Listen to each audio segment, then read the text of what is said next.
Now, today we're going to be practicing for a social media marketing role, specifically at the director level. And we're going to go through the interview questions and answers that you can expect for a social media marketing interview. And today we're practicing a job description from ServiceNow. It looks like it's based out of Chicago, and this is a managerial position. And before we get started, we always love to first give a huge round of applause to our brave volunteers. This week is Eric Tung. So everyone, please give Eric a huge round of applause for volunteering. And we always want to give you a platform to talk to the audience and future viewers who are watching this video later on in terms of your background. So if you want to give like a quick non-interview style introduction of yourself, as well as some of the roles you're looking for, what companies, and maybe what kind of industries and locations. Absolutely. My name's Eric Tung. You can find me on any network as Eric T. Tung, basically. I've been in the social media marketing, content marketing kind of space for over 15 years. I've worked with a lot of different industries, from software to like even funeral service. I've also done some energy and also some petrochem. And I'm based out of the Houston area. I'm looking for kind of hopefully some of those mid to senior level content, social, and digital marketing type roles. Most recently, I worked full time at LyondellBasell, which is a global petrochemical plastic manufacturer.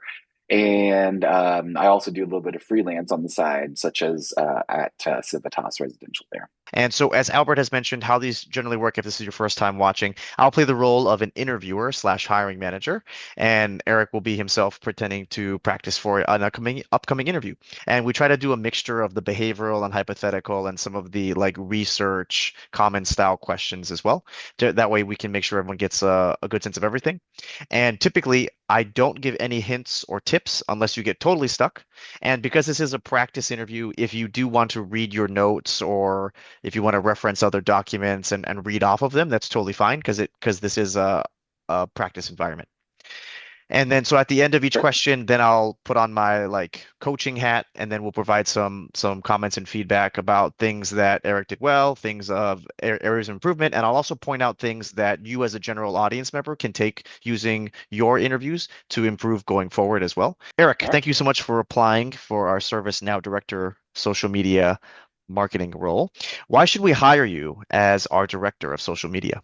Well, Corey, I've had just quite a bit of experience in social media, especially in the SaaS and B2B software space. That mostly started over a decade ago at BMC Software, where I led some of the social media accounts from the business unit side there. Um, we And then going to go to marketers, I actually supported um, quite a few different clients there as well. So we had about 7 or 8 different clients that were all in the software space, and I was in charge of all of their social media and digital communications. So one of the events that we supported while at Go to Marketers was ServiceNow's Knowledge 18 user conference, where we generated over 60 million impressions at that event. And since then, I've done a few kind of contract roles for various other software suppliers. So I've I've I've had a lot of experience in the B2B software and SaaS space. And can you tell me about your managerial experience? Yeah, absolutely. Starting at BMC Software, I was a senior manager there of recruiting marketing. So that was kind of my second role, where I managed the team in charge of all of the digital recruiting aspects, from the website to social posts, as well as some of the different partnerships that we had that kind of flowed all of our job postings over into either other platforms or also on social media as well. So back then, you could connect the back end of your Facebook page to your applicant tracking system. So we made sure that was functioning correctly, and also tweeted all of the open roles. So we were able to really help improve that application process, and I was in charge of a small team there. At Go to Marketers, I was in charge of a team of content writers as well as designers. So anytime we had social media content we were creating, I would work with the designer and the writers to make sure that everything was synced up and in line for our client materials. And you were their HR manager, correct? At Go-to-Marketers, you did their performance reviews and compensation No, no, no, planning. no, not really. It was more of a project-based hierarchy. Okay. Yeah, And then at BMC, you were their HR manager, though. You did their performance reviews and compensation plans and all that. yeah, yeah. So we will move to the feedback section.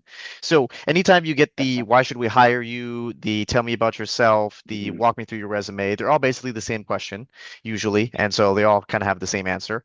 And the first thing that you want to do is try to be somewhere between like a minute to 2 minutes. Sometimes you can go a little bit over if you have a lot of experience. Mhm. But the thing that Eric did that's really good is he drew the attention towards the most relevant aspects in terms of like either industry, product, or domain. So in his case, he focused on SaaS. So he wanted to show and highlight to the hiring manager, aka me, that he has relevant industry experience from BMC and go-to-marketers. And then he also talked about a key project that would be extremely relevant and or impactful for me to know that would be relevant for the role itself in terms of social media marketing. So those are some two good things that Eric did, and Mhm. the answer wasn't too long, right? Because he could have easily been like, "Well, you should hire me because I graduated in 2005, and then after 2005, I took this first role, right, at Information Builders. Then after that, I went to Engine, and then after that, I went to Spark." So you don't have to do the whole thing because you should really only focus on the most recent and relevant Mhm. experience as well. And so those things were very good, which everyone can make sure that you're using for your answers. Now, the other thing that you want to do is you should assume that the hiring manager slash recruiter, interviewer has already seen your resume and they like you, and that's why they've chosen to interview you. So because they've already seen your resume, you should not ideally repeat things that are Okay. already on there. If you do, you should be adding additional context or providing other information that maybe isn't immediately relevant Mhm. or obvious for maybe the viewer to have known. That way you can show that you've done other things based besides whatever is on the resume. Mhm. You Okay. also want to show how good you are at something. So maybe going a little bit in depth in terms of like how you were able to generate this 60 million impressions because for example, Mhm. you did not really explain it on the resume, right? Because you probably didn't Yeah, want to yeah. have a super long paragraph, but you should probably explain what you did to have a successful content strategy Mhm. specifically for ServiceNow that allowed you to achieve this 60 million impressions. And then your story, short story, should focus on maybe some of your unique or innovative creative ideas that are not something that any other social media marketing manager Mhm. would probably have said, right? Because you don't Yep, want to yep. say like, well, I ran a successful content strategy leveraging Facebook, Instagram, and Google Ads, optimizing it to make sure that you get 60 million impressions, right? I'd be like, okay, Mhm. cool. Like you and the other 50 people I interviewed today also use Instagram, Facebook, TikTok, and YouTube ads to generate impressions, right? Yep, So yep. when you are choosing to highlight certain things, make sure that it either is not on the resume or you give it some really good context Mhm. that shows why you are so good at your job.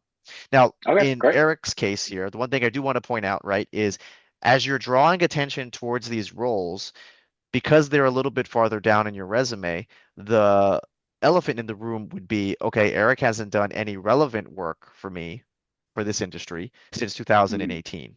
So that's one thing you're going to also want to try to proactively address if you can Mhm. Mhm. as a part of your pitch, right? So you're going to draw their Yeah, attention towards go-to-marketers or BMC, which shows that you have the domain expertise.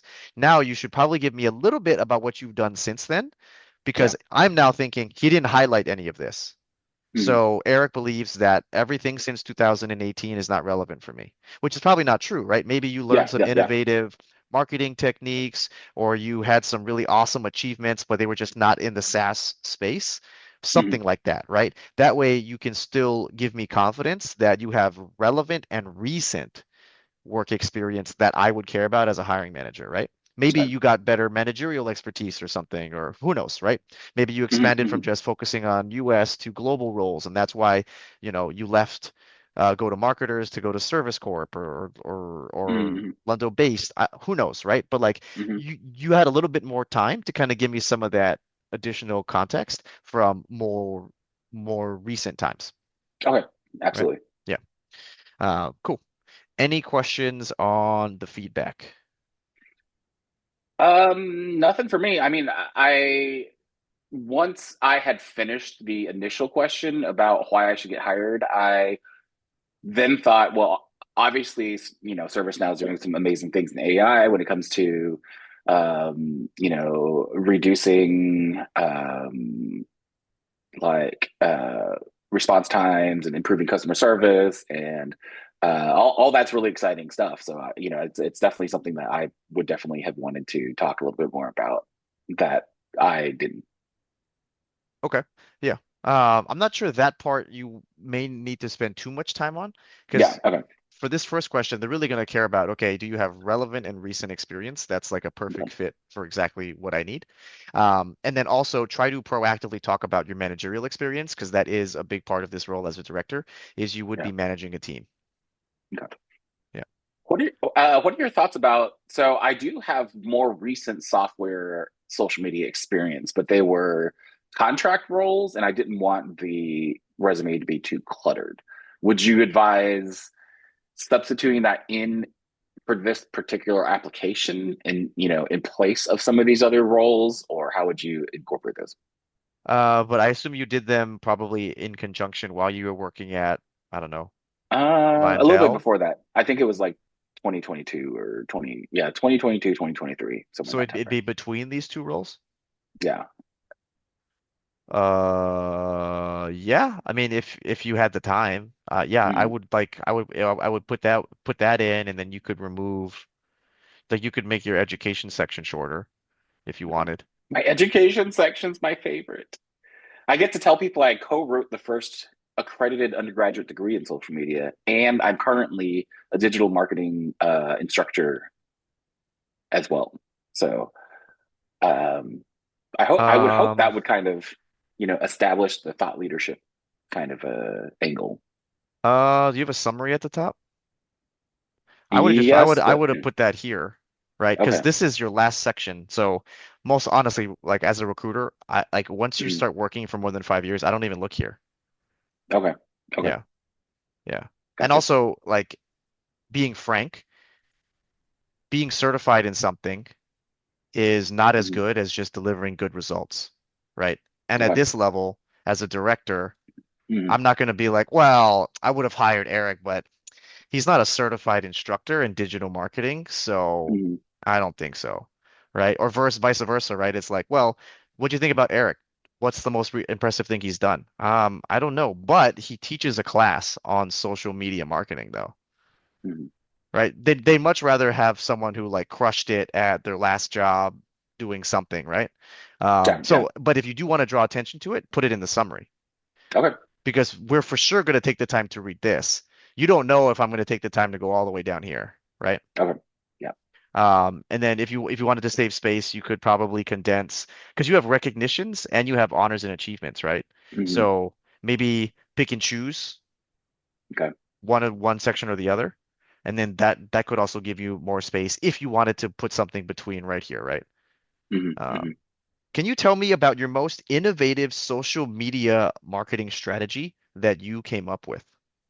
I would have to say at Service Corporation International, that was it's the largest funeral home and cemetery company in North America.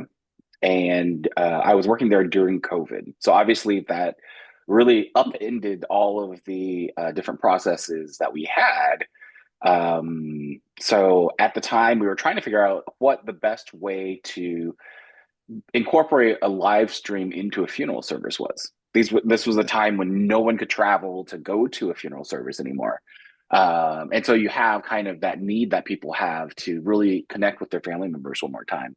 But also from a business perspective, these are people that had prepaid funerals that were asking for refunds if they weren't going to have a funeral. So for both areas, we were trying to find a way that could incorporate a live streaming aspect to the funeral services. So I was the only person that was in the on the social media team in marketing at the time, and so I put together a group, kind of like a task force really to get together. In 2019, the company even had a social media policy that said that employees could not use social media. So we had to do a complete 180 in 30 or 60 days, go through and claim over 2,000 Facebook pages, um, and then also train a lot of these people to use Facebook Live. A lot of funeral directors, kind of the stereotypical funeral directors, a little bit older and probably, not as tech savvy as your typical maybe small business owner or whatever the case is. So we had to train those live stream champions as well as allocate out all of the permissions for each of the Facebook pages. So we wanted to make sure that each location had at least two live stream champions. So if someone was out of the office or not scheduled, that there were at least a couple different people that were able to do that. And some of these locations had, a dozen different live stream champions. So we trained them. We gave them permissions on their Facebook pages, and we also taught them how to, set up cameras for the best lighting, the best sound quality, and really give them some advice on how to have a funeral in a very difficult time.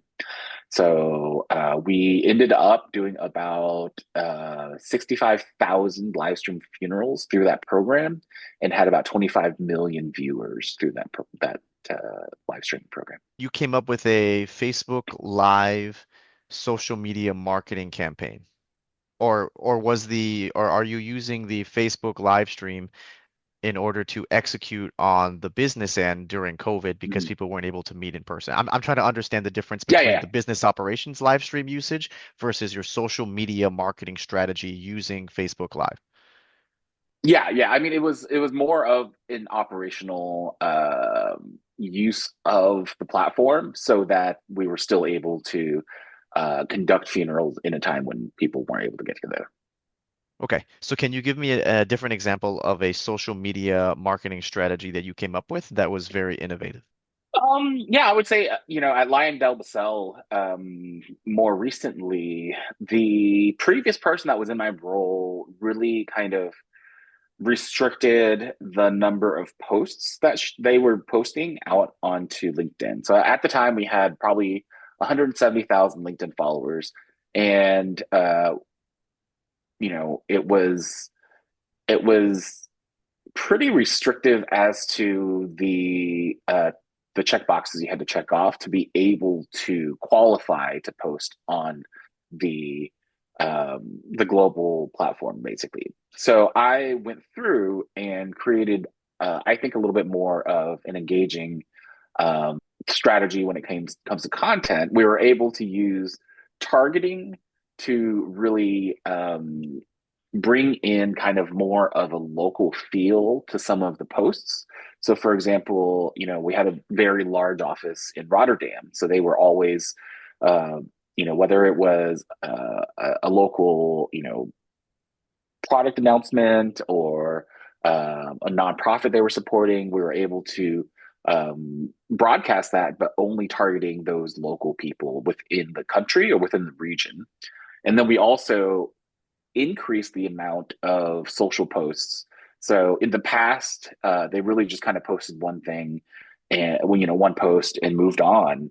The new strategy was to also bring in and kind of cover different areas of a product launch or the sustainability report or an event, and really kind of feed people that information step by step. Because previously, there might be a couple sentences, and here, click this link to read more. I was trying to use kind of the LinkedIn algorithm a little bit more to say, if we have 5 or 6 different posts out there within the last couple weeks, LinkedIn will find the one that you're most likely to be engaged with and bring that to you. And so you're more likely to, have a little bit higher engagement on that page. So we did see a lot more engagement, 350% or so increase in engagement, and also an improvement in engagement rate as well. So um, it was really kind of that targeting method, whether it was by geography or by industry. So we were able to post more. And then we also, on a general level, also increased the number of posts. So we were able to really improve that engagement rate. So we'll move to the feedback section here. Okay. The original question was, what was or walk me through the most innovative social media marketing strategy that you came up with. So the first example, I think actually could have been very good because not many people probably had used um, any form of live, Facebook Mm-hmm. Live, Twitch, etc. Um, to create some type of marketing strategy. So if you are able to spin that story to focus less on the operations aspect of it and Yeah. execute right more on the actual marketing strategy side, I think that one could also be very good because it is unique and different from what I typically hear Mm-hmm. from social media marketing managers, right? But if you can't, then it's okay to go with something more recent. And then, so to summarize, the innovative strategy that you came up with was to be more targeted on LinkedIn with your audiences and to post more. Is that right? Yeah. But it was pretty innovative for that company. They previously were really only posting, a few times a month, and we really ramped that up to try and really get more stuff in front of more people. We ended up with like 260,000 followers after a year and a half. So it was, um, what is that, like a 50% increase in followers or so. Uh-huh. Uh-huh. Okay. Okay. I think if there are other ways to phrase it to get a better sense of the innovation or the like Okay. thinking outside of the box, because I know for the company it was very innovative, right? But when you compare your answer to how the other candidates will be answering the Mm-hmm. question, right? My worry is if you're saying the most innovative part of my strategy is posting more and understanding my Mm-hmm. target audience, when you compare that with what other candidates are saying, they may have more, they may have a different variety of answers, Mm-hmm. right, Eric? Yeah. So that's Yeah. my only concern Yeah. is if you word it that way, then it may not land as innovative or creative or, Mm-hmm. as like an industry thought leader as you may want in an interview Okay. setting, right? Okay. I might pivot that then to the sustainability report. We really honed in on like an Instagram first strategy on that, where we took each component of um, the sustainability report, whether it's quotes from the CEO or infographics or quick hit little bits of information, videos, and we kind of laid out the entire basically we laid out the entire or the sustainability report in a 3 by 8 or 9 grid, and so everything kind of looked like a big infographic, but you could then click on each piece of information and it would pop into either more information or a video, or it became more of an interactive component that added to the sustainability report, which is like 250 pages of text. So it just made it more engaging and more exciting. Okay, yeah, that's pretty cool. All right.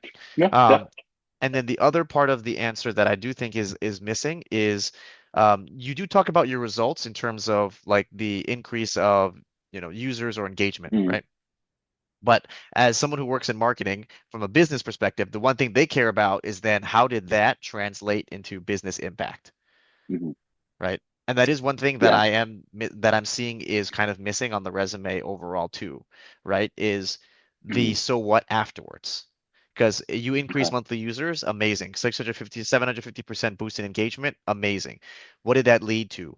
60% more qualified inbound leads given to sales, therefore generating a 15% annual increase in revenue year over year from 2023 to 2024, right? Like there's always a benefit to having a marketing team that typically leads Hmm. to either revenue or conversion rate, right? Or viable leads or brand awareness, right? Which you can also measure based on consumer reports and customer satisfaction. Who Hmm. knows, right? Like Hmm. there's a lot of end business metrics and KPIs that you can also highlight after you Hmm. talk about how you were able to, double the or increase LinkedIn followers by 50%, which led Hmm. to right, us getting selected for some kind of who knows sustainability award for largest Hmm. whatever company, or allowed us to establish ourselves as, you know, um, Lyondale became, allowed us to Hmm. establish ourselves as a whatever premier something something company in the blank industry, giving us X award in 2023, which then also allowed us to secure five enterprise level customers, total Hmm. market, total contract value, whatever, right? Like there's always a business connection there Hmm. that you also want to draw to your interviewer as well.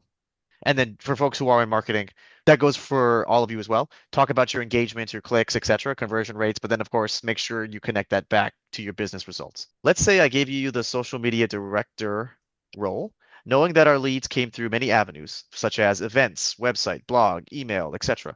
What are some strategies you'd execute over the next year to convince me I should keep your marketing function over others?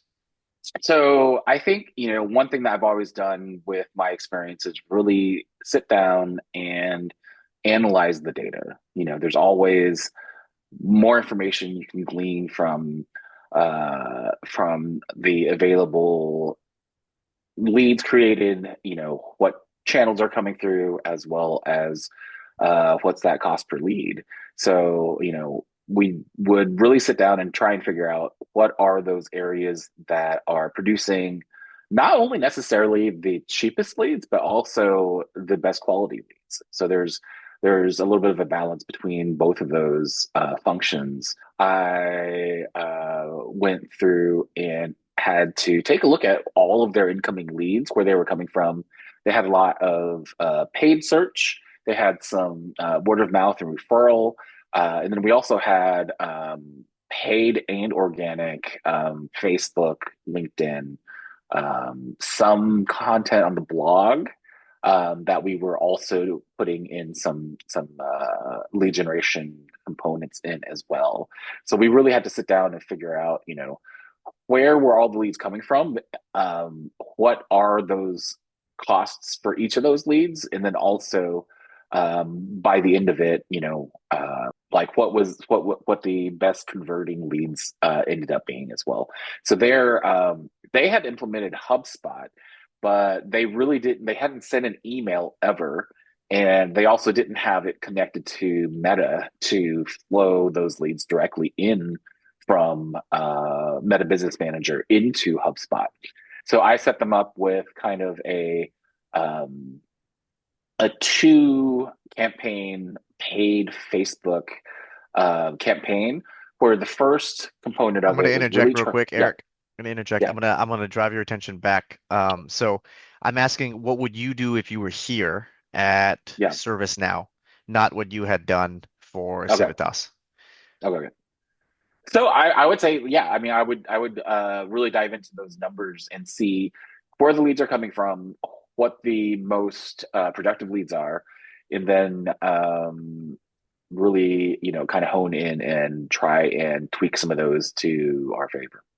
Okay, so obviously you don't work here yet. We don't have any data. This is an interview. Yeah. So based on your experience, what have you seen to be like a few examples in each of those categories? And then let's just say they remain true for us here at ServiceNow. Then what would you do with them after the data shows you that?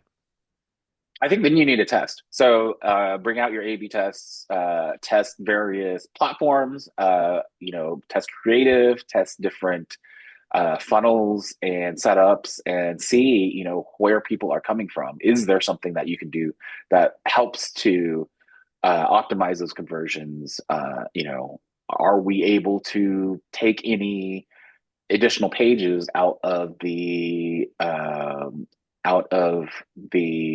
conversion flow to improve something somewhere. So I would say increase the number of tests just so we have even more data to look at really and really see what are some of the things that maybe have been attempted in the past as well, just so we don't recreate those problems. And then from there, really hone in on dial in on what works with those campaigns. Okay, so in your experience, what are one or two examples of, uh, I guess you can call them like channels that typically produce the best cost per lead? Because that was one of your KPIs that you wanted Mm-hmm. to measure, right? So based on your experience, what are, for example, the top two channels that cur currently today are the best cost per lead?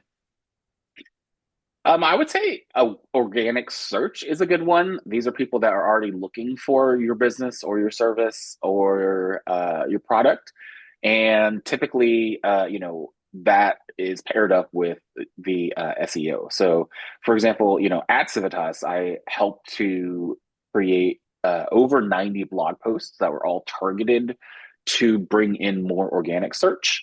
And then on each of those blog posts, we also had buttons to try and convert people, sign up for this ebook, get this advice, and kind of really bring that in as a conversion. So they're higher quality and they're, essentially free. I mean, there's costs in that content creation as well, though. And then I would also say, probably some kind of referral campaign. Word of mouth is really good. And, especially when it comes to, is there a way that we can integrate social into an advocacy campaign of some sort? A lot of times people are willing to talk about your company, whether they're customers or employees, but they just don't know what to say or they don't know what kind of creative to use. So maybe help to kind of promote a referral program of some sort, and that might help to bring in good quality, but also lower cost leads. Got it. Good. Okay, cool. All right, so we'll go to feedback mode here. So this question is a hypothetical question, which makes it very difficult. It's a challenging question. So anytime the interviewer says, "Hey, imagine we hired you here and we asked you to do blank," or "How would you do this?" or "Hey, we have this problem currently at our company. How would you solve this?" Those are all different versions of hypothetical questions. So Mhm. what they want you to do is imagine you are working there and use or talk about how you would solve it for them. Now, you can use your past experience, like what you did at Civitas, to inform your approach or how you would solve this problem, but you don't want to Mhm. give it but you don't want to treat it like a star story, being like at Civitas, I did this. This was the Mhm. situation. Mhm. This is the task. These are the actions, and then this is the result it had at Civitas, right? Because they're asking you what you would do for them, not what you Mhm. have done in Mhm. the past. And obviously, it's going to be a different company, even if it's the same industry, they may have different Mhm. processes, different tools, different Mhm. budget, right? Different different channels. Who knows? Yeah. So make sure you're always focusing on what you would do for them. And usually the interviewer will do what I did, which is kind of redirect you back, which is totally fine. Now, the part that people do get tripped up on is kind of what happened with Eric, right? And we all know how this works in real life, right? In real life, we hire you, you look at the data, you figure out what's Mhm. working, what's not working, and then you make adjustments from there. But in an interview, you don't want to stop there because then your answer will end up being like 30 seconds, right? And we all know Mhm. 30 Mhm. seconds is way too short to answer any interview question. So then what I did was I tried to kind of help Eric think about other ideas, right? So you can say, yes, I would join. I'll look at your data to make sure, and figure out what we can optimize, what's doing well. Key KPIs I would look for, which Eric did a very good job on, by the way, calling out key KPIs is, cost per lead. And then I forget what your second one was, but they were both good, right? But Mhm. don't stop here. Be like, okay, obviously, I don't work here, so I'm just going to make I'll just make up some stuff. Um, from my experience, best cost per lead is organic search, usually driven through blogs or company generated content that's posted online, and then referral campaigns is kind of what I've seen. So if the data also shows that these two strategies are working best for cost per lead for ServiceNow. Here are some things I would do to double down here, right?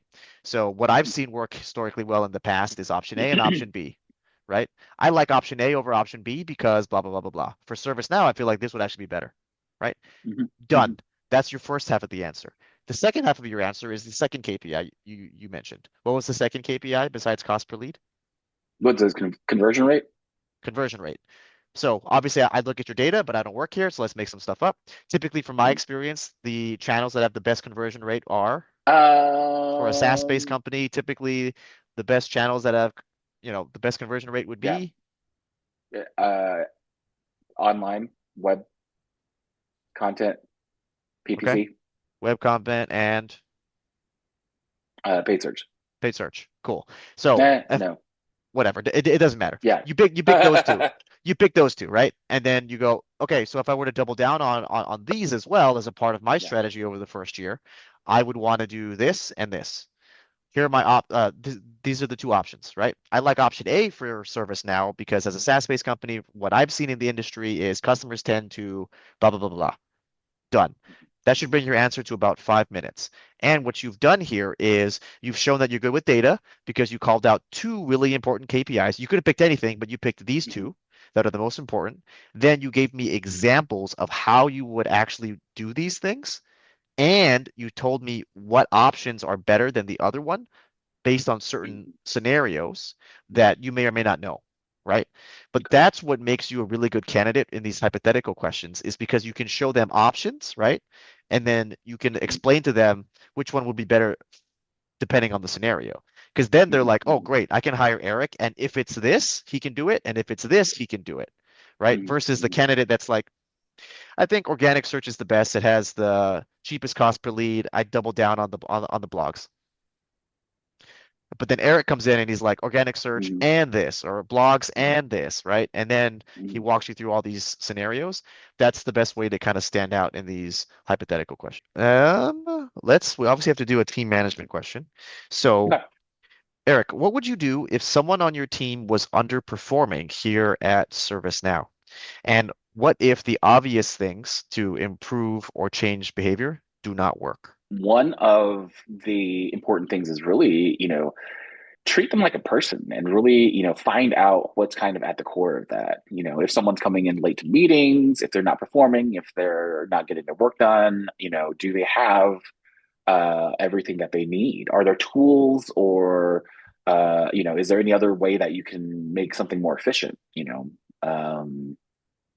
A lot of times, if there's not necessarily a good process for tracking tasks, you can get lost because you spend a lot of time, going through your inbox and trying to figure out what kind of tasks you have to do next. So, is it related to that? Is there some kind of task management platform like an Asana or something like that where you can make sure that it's a little bit, more direct as to here are the tasks you need to finish today. If it's something personal, try and find out if there's something that the maybe the company offers to support them as well. I've had some very close friends lose parents in the last 3 months, and it really devastated them. A lot of times, the company probably offers some sort of a oh, what do they call it? The like a free counseling service that they help to support. Is that something that they need access to, or are they even aware of that? So I would say really try and focus in on what's the root cause of that slip in their production and see if that's something that you can help them get through. I think a lot of time managers will come in and start, writing people up and putting them on action plans or whatever the case is. I think the first step is really just to understand what's going on. Everyone has issues, everyone has lives outside of work, and really try and find a way that you can help this person do their job better. So in that scenario, let's say there was a person who was underperforming because they weren't able to complete or they do not complete enough of their assigned. mhm, responsibilities and projects. And you help them use our software where we do use Asana. So mhm. you have them start to better utilize Asana. Maybe you train them on how to use Asana. And then how long do you give them to see if the behavior changes? And if it doesn't change within that period, what is your next step? I think you also can take a look at just how not only through Asana how tasks are kind of being distributed, but also is there something from a meeting perspective that you could do to also facilitate that? So are there maybe regular, like a daily stand up that might be helpful? Are there roadblocks that people are hitting that that other people on the team aren't aware of? So maybe they're not as likely to speak up about it. So I would give them maybe, a couple weeks, a few weeks to try and figure out how um, to really change that around or, improve their productivity. Are you giving me clues here? I was trying to see if they had something on their website about like, oh, here, leadership maybe. Some companies have like corporate values. Uh, I know Amazon has literal leadership principles. mhm. I don't know if this company does though. See what you can do to help them too. Ask them questions. See if there's something that they need. Um, and sometimes it's just not a good fit, but in a lot of cases, by improving some kind of process or helping to identify some kind of cause of issues, you can really um, There we go. collective Uh, trying. winning as a team. You're already covering the nurturing growth part, right, of being a Mm-hmm. manager. Mm-hmm. Customer-centric collaboration, that's not relevant here. Magic of unity, kind of the same as the last one. I don't know who wrote these. Not a great job being creative. Okay, so yeah, and I know I distracted Eric a bit with my search here, but in general, for like leadership, behavioral interviews, everyone should check the company website, look at their mission statement, Mm-hmm. their values, try to incorporate that where you can. You don't want to make it super obvious, right? You don't want to be like, well, as a manager, if you were underperforming, I want to make sure that we have a path to a collective triumph. Because then they'd be like, number one, who talks like that? And number two, it's like, okay, it's kind of corny. But you should use it to inform if you had two options, right, in your mind of like, okay, in this weird scenario, what would I do with this person that's underperforming? You should lean towards this one, right, which aligns more with Salesforce or sorry, ServiceNow's company values, right, if possible. Same thing. If you're asked a behavioral question, tell me about a time where you demonstrated being a good manager with someone on your team. You should obviously pick an example that highlights as many of magic of unity, customer-centric collaboration, nurturing growth, and path to a collective triumph as possible, which they'll pick up on without you having to say it, right? Mm-hmm. Okay, so for these managerial questions, I asked it as a hypothetical just to make it a little bit harder. If you have a behavior one, it's pretty easy. Everyone chooses the same example. They were underperforming. You talked to them, you figured out what was wrong, and then you coached them up, and then they did really good. So that's why most of the time for managerial questions, they don't ask you behavioral ones because we get the Mm-hmm. same story every single time. So the challenge here is making sure that your approach is a little bit unique and different than what every other candidate is going to be saying, right? And so the Mm-hmm. obvious Mm-hmm. thing is talk to them, figure out what's going on, figure out the root cause of their underperformance. And then Eric did a good job. He gave two examples, right? They may be underperforming because they're just not organized. And so having them use Asana or like a task management software to get them on track, or they may be underperforming because there's things happening in their personal life, like they may have some family, we'll call them issues potentially, Mm-hmm. death in the family, etc. And then he would, coach them to use the company's benefits as it relates to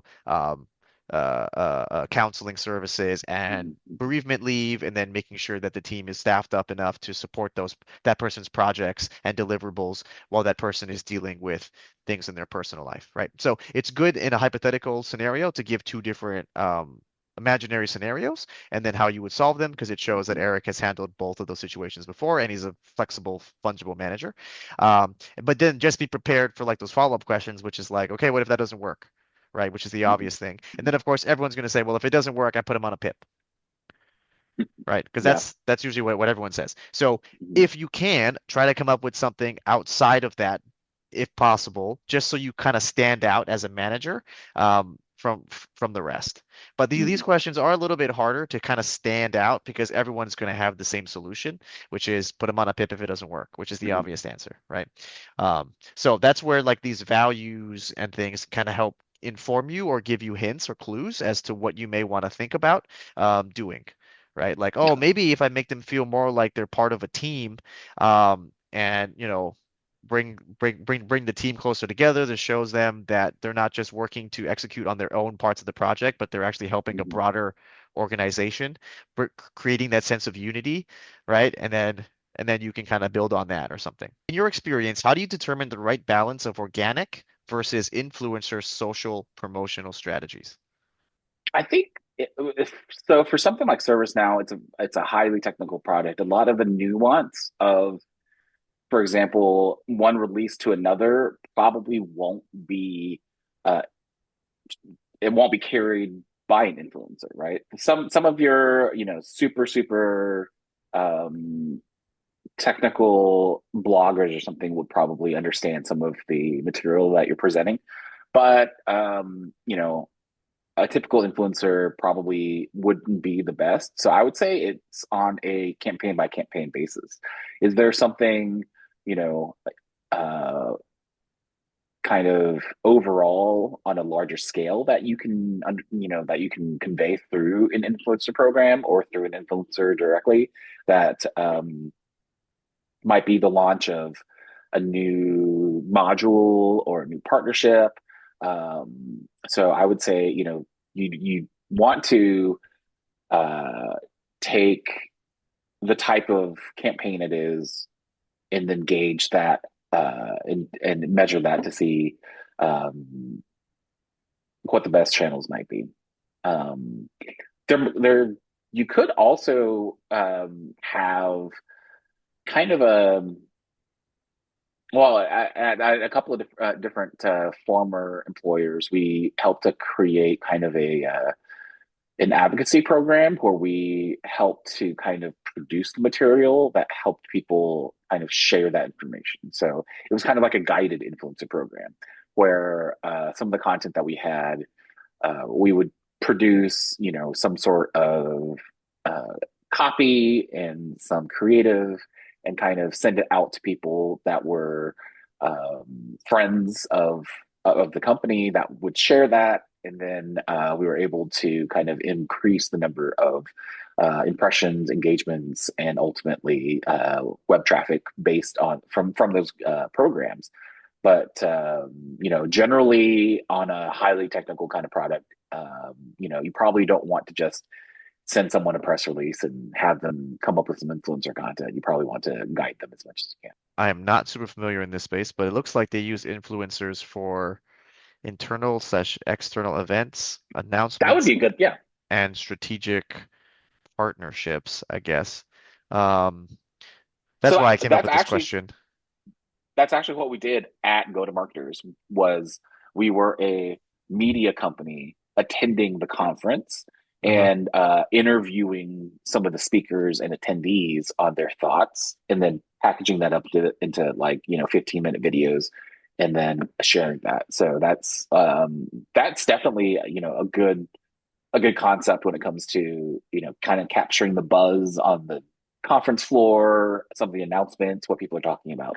So it helps to really get that information out to people who weren't there at the event. Right, right. Yeah. Okay.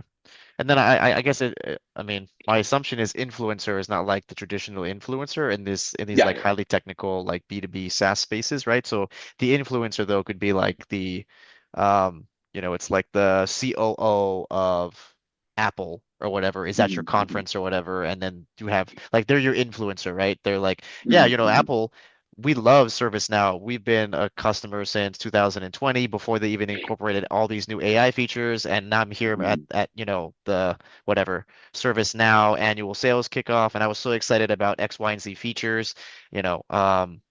Apple customers rave about our customer service and how solid it is, and it's only going to get better with the usage of these new AI features from ServiceNow this year or something, right?